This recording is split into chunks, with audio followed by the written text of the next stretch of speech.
Dear future generations, I think I speak for the rest of us when I say, sorry.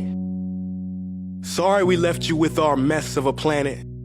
Sorry that we were too caught up in our own doings to do something. Sorry we listened to people who made excuses to do nothing.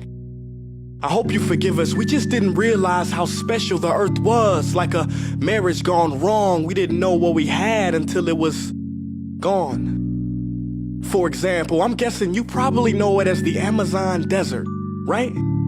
Well, believe it or not, it was once called the Amazon rainforest, and there were billions of trees there, all of them gorgeous. And oh, you don't know much about trees, do you?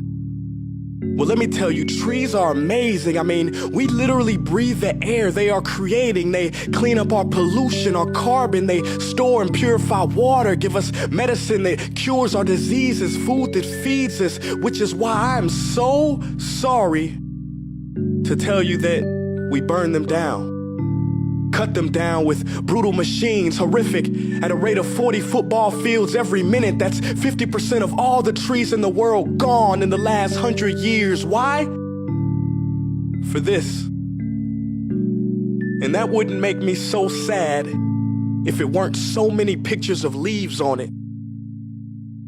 You know, when I was a child, I read how the Native Americans had such consideration for the planet that they felt responsible for how they left the land for the next 7 generations. Which brings me great sorrow, because most of us today don't even care about tomorrow. So I'm sorry. I'm sorry that we put profit above people, greed above need, the rule of gold above the golden rule. I'm sorry we use nature as a credit card with no spending limit, overdrafting animals to extinction, stealing your chance to ever see their uniqueness or become friends with them. Sorry we poison the ocean so much that you can't even swim in them. But most of all, I'm sorry about our mindset, 'cause we had the nerve to call this destruction progress. Hey Fox News, if you don't think climate change is a threat, I dare you to interview the thousands of homeless people in Bangladesh. See, while you were in your penthouse nestled, their homes were literally washed away beneath their feet due to rising sea levels. And Sarah Palin, you said that you love the smell of fossil fuels.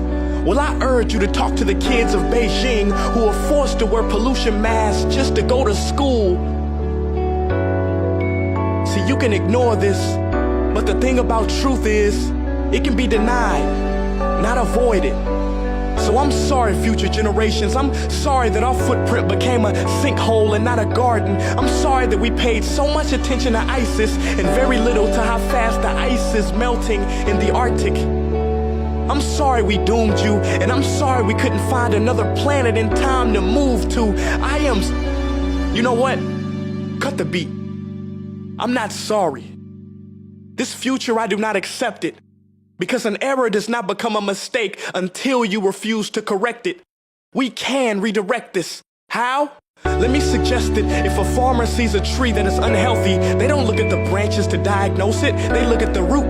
So like that farmer, we must look at the root, and not to the branches of government, not to the politicians run by corporations. We are the root, we are the foundation. This generation, it is up to us to take care of this planet. It is our only home. We must globally warm our hearts and change the climate of our souls and realize that we are not apart from nature, we are a part of nature. And to betray nature is to betray us. To save nature is to save us. Because whatever you're fighting for, racism or poverty, feminism, gay rights, or any type of equality, it won't matter in the least.